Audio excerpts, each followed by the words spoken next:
let it bang, bang. Hello everyone, स्वागत है आज के इस नए वीडियो में नए टॉपिक के साथ अल्टरनेटिंग करंट। अल्टरनेटिंग करंट कहने को तो बहुत ही टफ माना जाता है, पर टफ नहीं है, थोड़ा सा समझने और सोचने वाली बात है। ठीक है, अल्टरनेटिंग करंट आज हम समझेंगे बच्चों। अल्टरनेटिंग करंट के बारे में बने रहिएगा, पूरा वीडियो देखिएगा, स्किप ना करिएगा। ठीक है, चलिए। अल्टरनेटिंग करंट का क्या मतलब होता है? अल्टरनेटिंग करंट का मतलब होता है कि ऐसी करंट जो अपना डायरेक्शन और मैग्नीट्यूड चेंज करे टाइम के साथ जो अपना डायरेक्शन और मैग्नीट्यूड चेंज करे, इस करंट को हम कहते हैं अल्टरनेटिंग करंट। ठीक है, basically it's nothing but it is the periodic motion of charge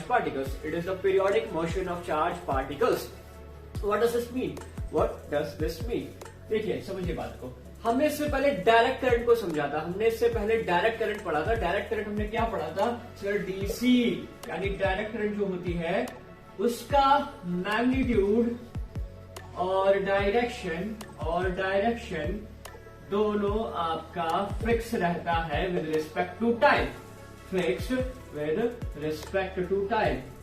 ठीक है सर, ये तो हमें समझ में आता है। मतलब समय के साथ साथ इसका डायरेक्शन और मैग्नीट्यूड चेंज नहीं होने वाला, ये हमारा कहलाती है डीसी, यानी डायरेक्ट करंट। ठीक है सर, है ना? क्या मतलब? अगर इसका ग्राफ भी प्लॉट करेंगे, डीसी करंट का ग्राफ प्लॉट करेंगे टाइम के साथ, तो आपको एक स्ट्रेट लाइन मिलेगी। स्ट्रेट लाइन मतलब जो भी इसका मैग्नीट्यूड है, जैसे 5 एम्पियर की करंट है, तो ये 5 एम्पियर रहेगी 2 सेकंड में बाद भी, 4 सेकंड बाद भी, 5 सेकंड बाद भी, एंड सो ऑन। उतना ही रहने वाला है आपका मैग्नीट्यूड। एंड ऑल्सो इसका डायरेक्शन भी नहीं चेंज हो रहा, मतलब ये एक ही फिक्स डायरेक्शन में, एक ही डेफिनेट डायरेक्शन में मूव करती है, इसीलिए ये आपको स्ट्रेट लाइन देखने को मिल रही है। ये तो आपकी डायरेक्ट करंट की बात थी। ठीक है, डायरेक्ट करंट के लिए सिंपली हमने ओम्स लॉ लगा सकते थे। डायरेक्ट करंट के लिए सिंपली हम ओम्स लॉ लगा सकते हैं, V is equal to IR। ठीक है, ये एक इक्वेशन आती है, सिंपली I हम सिंपली पुट कर सकते हैं, क्योंकि मैग्नीट्यूड वही रहेगा, वोल्टेज भी वही आगे रहेगा।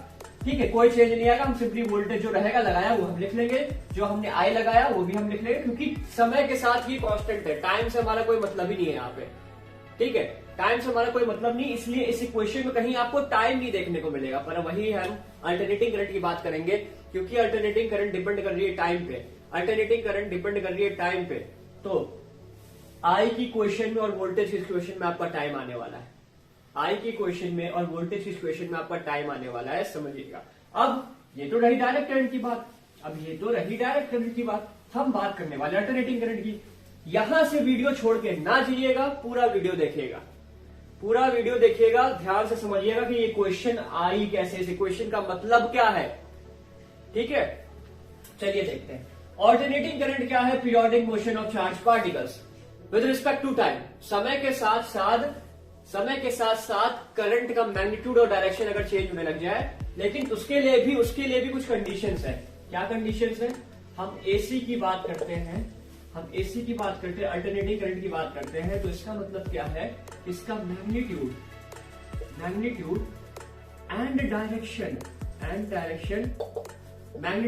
Direction changes periodically with time। इसका क्या मतलब है? चेंजेस पीरियोडिकली विद टाइम का क्या मतलब है? कि समय के साथ साथ पीरियोडिकली चेंज कर दिए। पीरियोडिकली मतलब पीरियोडिक मोशन क्या होता है? ऐसा मोशन जो एक टाइम पीरियड के बाद अपने आप को रिपीट करे, फॉर एग्जाम्पल सर्कुलर मोशन एक टाइम पीरियड के बाद ये मोशन रिपीट हो जाता है, रिपीट हो जाता है। तो ऐसे मोशन को हम कहते हैं पीरियोडिक मोशन। ठीक है, ऐसे मोशन को हम कहते हैं पीरियोडिक मोशन। अगर इसका आप अल्टरनेटिंग करंट का आप जो है ग्राफ प्लॉट करोगे, या अल्टरनेटिंग वोल्टेज का भी अगर आप ग्राफ प्लॉट करोगे, तो उसका ग्राफ कुछ मिलने वाला है इस तरीके से, या इस तरीके से। बात करेंगे कि क्यों मिल रहा है, कैसे मिल रहा है। ठीक है, क्यों मिल रहा है, कैसे मिल रहा है। ठीक है, इतना जान के रखिए कि अपना डायरेक्शन और मैग्नीट्यूड दोनों चेंज करने वाली है, और ये टाइम पे डिपेंड कर रही है। मतलब एक टाइम पे कुछ होगी, दूसरे टाइम पे कुछ और होगी, एक टाइम पे कुछ, दूसरे टाइम पे कुछ और। ठीक है, तो इसीलिए यहाँ पे आई की इक्वेशन में टाइम पक्का आने वाला, आपको दिख भी रहा है, यहाँ टाइम आ रहा है, यहाँ पे भी टाइम आ रहा है। कैसे आ रहा है उसकी हम बात करते हैं, ठीक है, कैसे आ रहा है उसकी हम बात करते हैं। इसके लिए हम सहारा लेंगे क्योंकि ये एक पीरियोडिक मोशन है, ये एक पीरियोडिक मोशन। इसका मतलब क्या है, देखिए अगर एक सर्किट आप इमेजिन करिए, एक सर्किट आप इमेजिन करिए, सर्किट में आपका ये इलेक्ट्रॉन है अभी मीन पोजीशन पे। मीन पोजीशन का मतलब अभी ये कहीं मूव नहीं कर रहा है, अभी उस सर्किट में ये एक ही जगह पे लाई कर रहा है, फॉर एग्जाम्पल, ठीक है। इसको हम कहते हैं मीन पोजीशन, इसको हम कहते हैं मीन पोजीशन। अब आपने क्या किया, आपने मान लीजिए एक इस पोलैरिटी का वोल्टेज आपने सर्किट में लगा दिया, ठीक है। इलेक्ट्रॉन कहां भागेगा सर, पॉजिटिव की तरफ भागने की कोशिश करेगा, ठीक है सर, मतलब इधर आने की कोशिश करेगा, ठीक है। आप वोल्टेज बढ़ाते जा रहे हैं, इंक्रीज करते जा रहे हैं, करते जा रहे हैं। एक टाइम के बाद आपने का इलेक्ट्रॉन यहां तक पहुंचा, आपने पोलैरिटी कर दी रिवर्स, आपने पोलैरिटी कर दी रिवर्स, ठीक है। एक टाइम पीरियड के बाद आपने पोलैरिटी कर दी रिवर्स, देन अगेन इलेक्ट्रॉन इस साइड को मूव करना चाहेगा, इस साइड को मूव करना चाहेगा, यहाँ पे राइट एक्सट्रीम में जाके फिर आपने एक टाइम पीरियड के बाद पोलैरिटी कर दिया, फिर से चेंज, फिर ये वापस अपने उस जगह पे आना चाहेगा। तो अगर आप इलेक्ट्रॉन को देखिए, इलेक्ट्रॉन के साथ हो क्या रहा है, इलेक्ट्रॉन के साथ और कुछ नहीं हो रहा है, इलेक्ट्रॉन के साथ मजे लिए जा रहे हैं। मतलब इलेक्ट्रॉन आपका वाइब्रेट कर रहा है। एक आप इसको इमेजिन करिए सर्किट पे, तो इलेक्ट्रॉन आपका वाइब्रेट कर रहा है, something like this, something like this. Electron आपका वाइब्रेट कर रहा है ना, यानी इलेक्ट्रॉन एसएचएम नहीं कर रहा, एसएचएम कर रहा है ना, सिंपल हार्मोनिक मोशन, ऑक्सीलेशन कर रहे हैं इलेक्ट्रॉन। देखिए आपको इलेक्ट्रॉन ऑक्सीलेशन कर रहे हैं, इलेक्ट्रॉन ऑक्सीलेशन कर रहे हैं, मतलब करंट ऑक्सीलेट हो रही है, मतलब करंट ऑक्सीलेट हो रही है। और ऑक्सीलेशन क्या होता है, ऑक्सीलेशन एक तरह का पीरियोडिक मोशन ही तो है।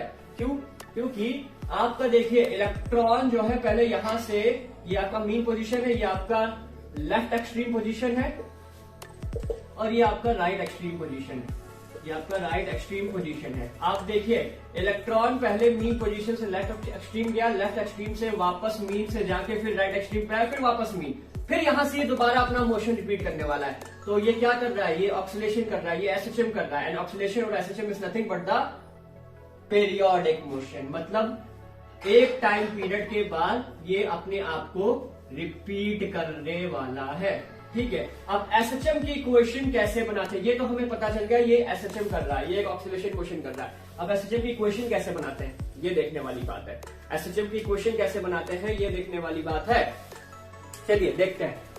ये तो हमें समझ में आ गया, ये तो हमें समझ में आ गया कि करंट जो है ऑक्सीलेट कर रही है, टाइम पे डिपेंड कर रही है, करंट ऑक्सीलेट कर रही है, समय पे डिपेंड कर रही है, टाइम पे डिपेंड कर रही है। मतलब इक्वेशन में टाइम आने वाला है, मतलब 2 सेकंड के बाद कुछ और करंट है, 30 सेकंड के बाद कुछ और करंट है, 10 सेकंड के बाद कुछ और करंट है, 15 सेकंड के बाद वो मैक्सिमम करंट है, उसके बाद वो फिर से अपने आप का मोशन रिपीट करने वाली है। तो कैसे पीरियोडिक मोशन की इक्वेशन बनाए, कैसे ऑक्सीलेशन मोशन की इक्वेशन बनाए, कैसे अल्टरनेटिंग करंट की इक्वेशन हम बनाने वाले हैं। देखिए इसके लिए हम सहारा लेने वाले हैं फेजर डायग्राम का। फेजर डायग्राम की बात हम अगले वीडियो में करेंगे, बहुत अच्छे से करेंगे, ठीक है। फिलहाल हम इक्वेशन की बात करते हैं, ठीक है। हम एक काम करते हैं, एक पार्टिकल है आपका, एक पार्टिकल है, मान लीजिए ये हमने एक सर्कुलर पाथ बना दिया है, और ये हमने 2 एक्सिस बना दिए हैं। ये एक्स एक्सिस हो गई मान लीजिए, ये आपकी वाई एक्सिस हो गई, ठीक है। हम क्या कर रहे हैं, ये पार्टिकल आपका मूव करके, मान लीजिए यहाँ पे ये पार्टिकल सर्कुलर मोशन परफॉर्म कर रहा है, मान लीजिए, ठीक है।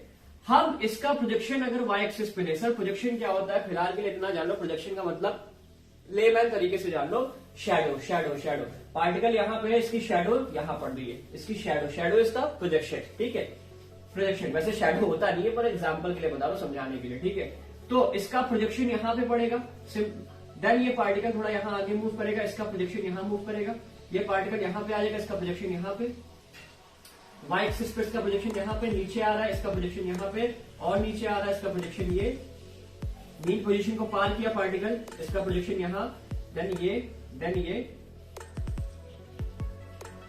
इसका प्रोजेक्शन कहाँ आएगा, यहाँ पे आएगा, अगेन प्रोजेक्शन ये, and this one.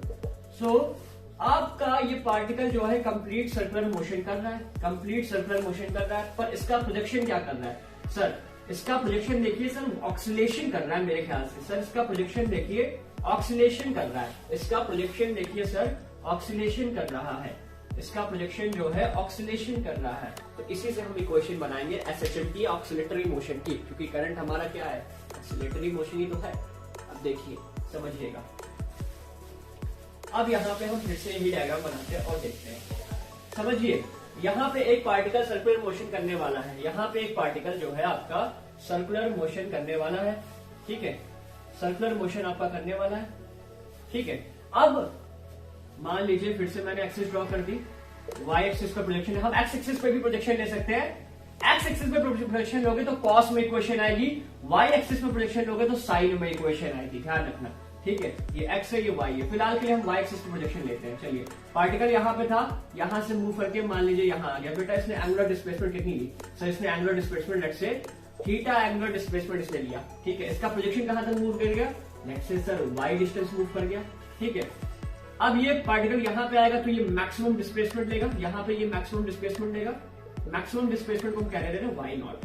Maximum displacement को हम वाई नॉट कह दे रहे हैं, ठीक है। बेटा ये वाई नॉट है, ये वाई नॉट तो बराबर होगा ना, रेडियस है ना, ये सर्कल की रेडियस है ना, तो ये वाई नॉट और ये वाई नॉट बराबर होंगे। अब थीटा एंगुलर डिस्प्लेसमेंट है, एंगुलर डिस्प्लेसमेंट है, और ये जो सर्कुलर मोशन परफॉर्म किया जा रहा है ये ओमेगा एंगुलर स्पीड से परफॉर्म किया जा रहा है, ओमेगा एंगुलर वेलोसिटी से परफॉर्म किया जा रहा है। और इस पार्टिकल को यहां से यहां पहुंचने में लेट्स से टी टाइम लग गया, टी टाइम लग गया, कितना लग गया? टी टाइम लग गया।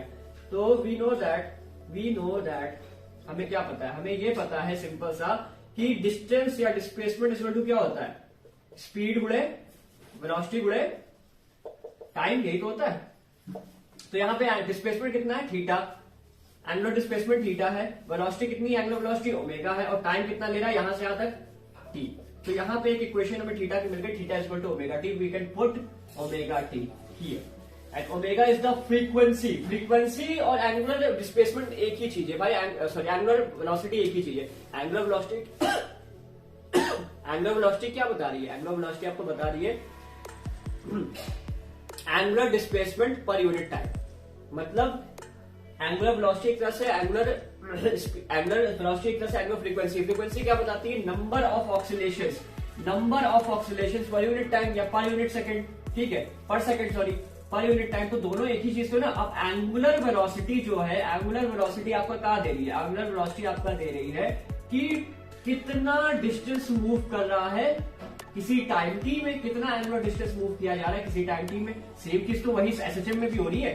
तो एंगुलर फ्रीक्वेंसी क्या बता रही है कि कितना ऑक्सीलेशन हो रहा है एक टाइम टी में या पर यूनिट सेकंड में, ठीक है। और फ्रीक्वेंसी का मतलब होता है, ध्यान में रख लो, number of oscillations per unit time या number of oscillations per second is known as frequency. एक ऑक्सीलेशन कब होता है? एक ऑक्सीलेशन मीन से एक्सट्रीम, फिर वापस से दूसरा एक्सट्रीम, फिर वापस मीन पे आना, this is called as a single oscillation, ठीक है। तो यहाँ पे ओमेगा टी आ गया। अब ये ओमेगा टी आ गया भैया, अच्छा सर आ गया। अब देखिए यहाँ पे कैसे ये इक्वेशन बनने वाली है, कैसे ये इक्वेशन बनने वाली है। बहुत सिंपल तरीका है, ट्रिग्नोमेट्री पढ़े हो ना? जी सर ट्रिग्नोमेट्री पढ़े हैं। तो यहाँ पे एक हमने परपेंडिकुलर ड्रॉ कर लिया सेम, तो ये भी बेटा y हो जाएगा। अब इस ट्रायंगल को देखो ओ ए बी, इस ट्रायंगल को देखो, ट्रायंगल ओ ए बी में राइट एंगल ट्रायंगल है। ऐसा कौन सा फंक्शन है? हमें देखिए हाइपोटेन्यूज पता है, हमें परपेंडिकुलर पता है। तो ऐसा कौन सा ट्रिग्नोमेट्रिक फंक्शन है जो हाइपोटेन्यूज और परपेंडिकुलर को रिलेट करे? सर साइन फंक्शन है, सर साइन फंक्शन है। Sine theta is equal to क्या होता है? Perpendicular upon hypotenuse. परपेंडिकुलर यहाँ पे क्या है? थीटा यहाँ पे क्या है? थीटा सर यहाँ पे है ओमेगा टी, अभी आपने बताया, ठीक है।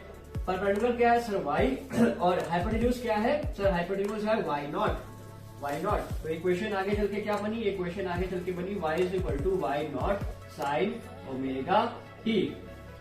ये आपका इक्वेशन बनी। तो हम पता लगा सकते हैं कि t सेकंड पे आपका y डिस्प्लेसमेंट हुआ होगा और कितने भी सेकंड पे आपका कितना डिस्प्लेसमेंट हुआ होगा, that is given by this thing y। अगर यही प्रोजेक्शन में x पे लेता तो यही projection, if the projection is taken on x axis, तो यही सेम इक्वेशन क्या बनती? x equal to x naught cos omega D, ठीक है। एंड साइन और कॉस फंक्शन की इक्वेशन इसलिए आ रही है क्योंकि साइन और कॉस ट्रिग्नोमेट्री के ऐसे फंक्शन है जो एक थीटा के बाद खुद को रिपीट करने लग जाते हैं। एक थीटा वैल्यू के बाद खुद को रिपीट करने लग जाता है। और यहाँ पे अल्टरनेटिंग करंट एक पीरियोडिक मोशन है, तो पीरियोडिक मोशन क्या कर रहा है? पीरियोडिक मोशन का मतलब यही ना कि एक टाइम पीरियड के बाद खुद को रिपीट करे, ठीक है। तो इस तरह से हमारी इक्वेशन है। अब यहाँ पे y की जगह हम क्या ले सकते हैं? y की जगह हम I नहीं लिख सकते, करंट नहीं लिख सकते, क्योंकि y कंपेयर कराएंगे ना भाई। y हमारा क्या है? y हमारा इक्वेशन आई है कि भाई किसी टाइम पीरियड में, किसी टाइम t में, किसी टाइम पीरियड t में क्या इंस्टेंटेनियस वैल्यू होगी? जो भी पार्टिकल है वो जो एसएचएम कर रहा है, जो भी पार्टिकल ऑक्सीलेशन मोशन कर रहा है, तो किसी टाइम t में वो कहां पर लाई करेगा, ये वो इक्वेशन है। तो सेम चीज तो I के साथ भी हो रही है। सेम चीज तो बच्चों आई के साथ भी तो हो रही है। आई के साथ क्या हो रहा है? आई के साथ यही तो हो रहा है। आई के साथ ये हो रहा है आपका, आई के साथ ये हो रहा है। आई आपका क्या हो रहा है, देखिए ये आपका इलेक्ट्रॉन है। आई पहले 0 थी, 0 से मूव करके एक मैक्सिमम वैल्यू तक गई आई नॉट, आई नॉट से फिर वापस 0 आई, 0 के बाद यहाँ पे दूसरी डायरेक्शन इसने चेंज किया, ठीक है। 0 के बाद इसने डायरेक्शन चेंज किया और माइनस आई नॉट पहुंच गई, फिर माइनस आई नॉट से फिर 0 आई, और यहाँ ये आपका हो रहा है 1 कंप्लीट ऑक्सीलेशन। 1 कंप्लीट ऑक्सीलेशन, ये आपका क्या है, ये 1 कंप्लीट ऑक्सीलेशन है भैया, ये 1 कंप्लीट ऑक्सीलेशन है। फिर से यहां से अपना रिपीट करना चालू कर देगी, फिर से यहां से अपना रिपीट करना चालू कर देगी। तो यही सेम इक्वेशन जो आपकी थी, जो आपकी इक्वेशन बनी थी यहाँ पे, ये इक्वेशन क्या बन के आई, ये इक्वेशन इसी से बन के आई, y equal to Y naught sine omega T. Periodic motion की इक्वेशन है, आई भी तो पीरियोडिक मोशन ही कर रहा है, तो y की जगह हम i लिख सकते हैं, i is equal to I naught sine omega T, i is equal to I naught sine omega T. We have the equation of alternating current here, we have the equation of alternating current here, ठीक है। किसी time T में क्या instantaneous value होगी, instantaneous value का मतलब है उस टाइम पीरियड में कितना करंट हमारा उस दौरान फ्लो कर रही होगी। And I not is the maximum current. Maximum का मतलब उसके बाद जब साइन चेंज हो रहा है, जब रिवर्स हो रही है, पोलैरिटी चेंज हो रही है, तो वहां मैक्सिमम तक ही जा पा रही है। इसको हम एम्पलीट्यूड भी तो कहते हैं, इसको हम एम्पलीट्यूड भी कहते हैं, ठीक है। तो ये इक्वेशन आपके सामने आई है, ये इक्वेशन आपके सामने आ गई है। सेम वोल्टेज के साथ भी तो होगा, सेम बउआ मेरे वोल्टेज के साथ भी तो होगा, वोल्टेज के साथ भी तो सेम होगा, ईएमएफ के साथ भी तो सेम होगा। तो we have the equation of alternating current. What is the equation? Equation आपको क्या मिल गई, I is equal to I naught sine omega t, और I is equal to I naught cos omega t भी कह सकते हैं। इसका ग्राफ प्लॉट करोगे क्या बनेगा, आई और टी का ग्राफ प्लॉट करोगे क्या बनेगा, एक समय पे करंट 0 से बढ़ रही मैक्सिमम गई, मैक्सिमम से फिर घट रही है 0 हुई, फिर डायरेक्शन चेंज किया, फिर बढ़ी, फिर मैक्सिमम हुई, फिर आके 0 के, फिर उसके बाद यहां से क्या हो गया, यहां से रिपीट हो गया। रिपीट होने का मतलब पीरियोडिक मोशन, रिपीट होने का मतलब पीरियोडिक मोशन। यही आप डायग्राम अगर कॉस फंक्शन के लिए बनाओगे, कॉस वेव बनाओगे, कॉस वेव कैसे बनेगा, इस तरीके से बनेगा, और फिर यहां से आपका रिपीटिशन शुरू हो जाएगा। This is all about the alternating current. And alternating current है अल्टरनेटिंग वोल्टेज की वजह से, तो सेम आपका अल्टरनेटिंग वोल्टेज भी आ जाएगा, सेम आपका अल्टरनेटिंग वोल्टेज भी आ जाएगा, सेम आपका अल्टरनेटिंग वोल्टेज भी आ जाएगा, क्योंकि वो भी तो एक तरह से पीरियोडिक मोशन ही कर रहा है। पीरियोडिक मोशन का मतलब पीरियोडिकली चेंज हो रहा है समय के साथ। पोलैरिटी, अल्टरनेटिंग वोल्टेज का मतलब है, अल्टरनेटिंग ईएमएफ का मतलब है polarity of EMF changes periodically with time,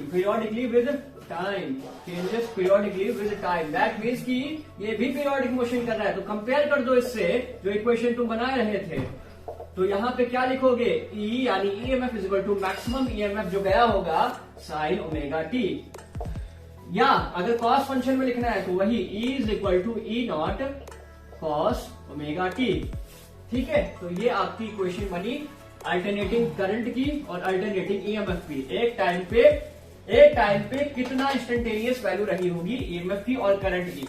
अगले वीडियो में हम फेजर डायग्राम की बात करेंगे और फेजर में बहुत अच्छे से समझेंगे इसका मतलब हम फेजर में बहुत अच्छे समझेंगे। बड़े रहिएगा, जुड़े रहिएगा, और लाइक करिएगा, सब्सक्राइब करिएगा और शेयर करिएगा, ठीक है। धन्यवाद, जय हिंद।